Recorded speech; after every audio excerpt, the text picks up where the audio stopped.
Alright, folks, as I've received some requests, this is dealing with the assignment from Newton's second and third laws from Chapter 4, Section 3 assignment, alright? And this is the last question on that assignment, question number 5. So we have a sailboat with all of its crew having the mass of 270 kilograms, and it's experiencing a force on the boat to the north and a force on the boat that's also pushing it to the east. Okay, and so they want us to find what the net force is, the overall force acting on the boat, and they also want the direction. They say magnitude and direction. Magnitude means give us the number, the amount. Direction means what's the angle, the relative angle too. You can't just say, oh, it's like 15 degrees. Well, what is it, 15 degrees north of east? Is it 15 degrees south of west? I mean, things like that. Okay, so we need to give that relative angle when they ask for direction.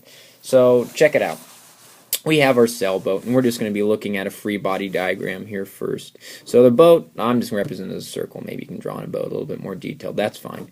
We have a force acting on it, and I'll just put a capital F sub capital N. I know we've talked about normal force now, but that's another story. Force acting to the north, and that was 390 newtons. And we also have a force that's acting on it that's going to the east. So that force to the east is equaling 180 newtons. All right? And again, that mass of our boat is equal to 270 kilograms. All right? And they're wanting us to find what the overall force is, so that's the net force. And they also want the besides the magnitude, they also want the direction. So that ultimately means what's the theta here, okay? So when we're going to be looking at a secondary diagram where we do vector addition, when we add our vectors together, here's what you're going to be seeing. So we have that head to tail thing going on. That's our force to the north. And then there's that force to the east. And so that means that our resultant vector would be going from here to here. That's our net force that we're trying to find. And our angle theta is going to be right here that we're going to try to solve for. So this could be overlaid right here on our force diagram if we're looking at the force addition, okay? So, check it out. First things first. Oh, wait. They didn't want just force, did they? Oh, I remember now. It's not just force that they wanted. Oh, yeah, they wanted acceleration. I remember now. It wasn't just force that they wanted, net force. They wanted acceleration. Okay, we are going to need the net force to get this. Because remember, according to Newton's second law, I think it is, the sum, and this we're still going to need this diagram too, the sum of your forces is equal to the mass of your object, mass or sum of the forces on your object is equal to the mass of the objects multiplied by the acceleration. So this equation is ultimately going to help us with this guy over here. So if we want to find our resultant acceleration ultimately, we're going to need a resultant vector, because with this equation we can change to our specific force variables, where force net is going to equal the mass of our boat multiplied by the resultant, or I guess we can call it net acceleration in this case, where if you use algebraic manipulation to isolate this variable, which means you need to divide both sides of the equation by mass, because whatever you do to one side it cancels out mass, got to do the other. That means that our net acceleration is equal to our net force divided by the mass of our boat, okay? So, let's go ahead and, since we know mass, we're going to need our net force. So let's go ahead and solve for this. Now, since I know this side, and I know this side, and this is forming a right triangle, we can use a squared, the equation, a squared, the Pythagorean theorem specifically, plus b squared equals c squared, where if we substitute in our variables, we can either use force to the north, force to the east interchangeably with a and b, because those are the shorter sides of your right triangle. Force to the north squared plus force to the east squared equals your overall net force, okay, squared. Now, this needs algebraic manipulation. Why? Yes, I know what you're thinking. Net force is by itself on one side of the equation, but it's squared. So we're going to need to square root this guy to get rid of the square, and then the square root cancels out. So whatever you do to one side of the equation, you've got to do to the other. Okay?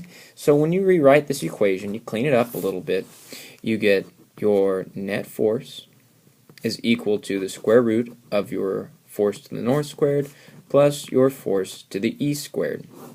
Okay? So that equation's we're going to need to use here in just one moment. We're also going to need another equation to find our theta. Alright, so check out this diagram. It'll tell us a little bit. So I know you could technically use any of the sides of the triangle once you solve for the net force. But remember that suggestion that I've given to you, which is that you want to, when you're solving for an unknown and you have the choice to solve for that unknown using given variables, I always say choose the given variables, because even if you set up the equation perfectly and you plug in a component that you had to solve independently, if that's wrong, then it's guaranteed that this unknown will be wrong. So let's use these guys. So when we're looking at our triangle here, we have our opposite and we have our adjacent. So again, when you look at SOHCAHTOA,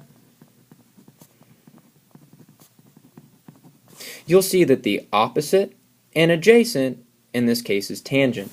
So the other equation we'll need is tangent theta equals opposite over adjacent, which when we change to the variables we're using, tangent theta equals our force to the east divided by our force to the north, because it's opposite, force to the east, and our adjacent is our force to the north for tangent. Okay?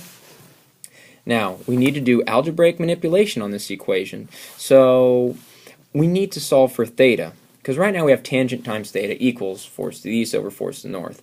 So we need to divide by tangent here on this side to get tangent to disappear. But whatever you do to one side of the equation, you have to do to the other.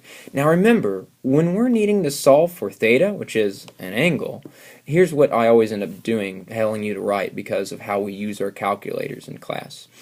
Our theta is now going to be equal to, still divided by tangent. It's also, you can say, the inverse of tangent, which 1 over tangent can also be written as tangent to the negative 1 power, which is a function that our calculators have.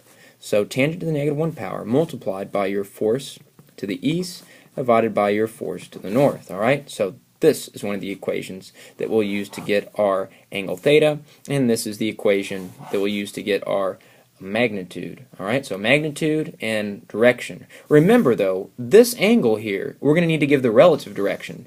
Now, if this direction's north and this direction's east, and the angle we're giving is measuring right here, let's see here, north, and that way's east, so it's going to be whatever this degrees is.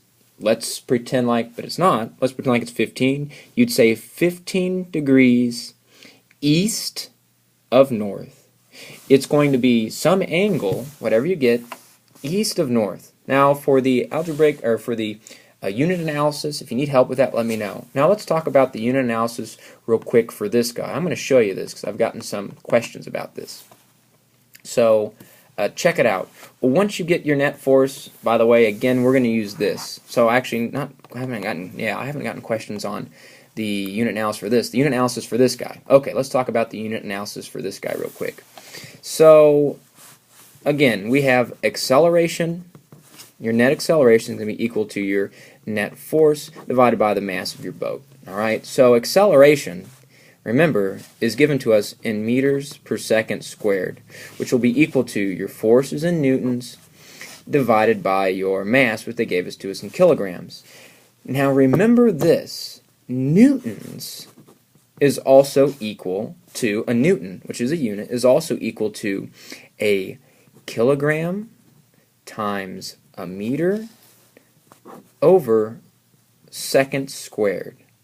So if you substitute this in, it becomes meters per second squared on our opposite side for acceleration. So meters per second squared equals our kilograms times meters over second squared over, so have the kilograms there, over kilograms. And you can rewrite this guy, since it's kilograms, since it's this fraction divided by this, you can rewrite this as meters per second squared equals kilograms times meters over seconds squared, and you can rewrite this as this guy, that's the Newton's part, multiplied by kilograms, because you're just taking the reciprocal as opposed to being divided by kilograms here. It's 1 over kilograms with the reciprocal of it. The kilograms cancel out, and then what you have here when you rewrite it is meters per second squared equals, this cancels out to being just meters per second squared. So meters per second squared. Alright, so that's the unit analysis part. So just go ahead and go through the appropriate steps we used when we were doing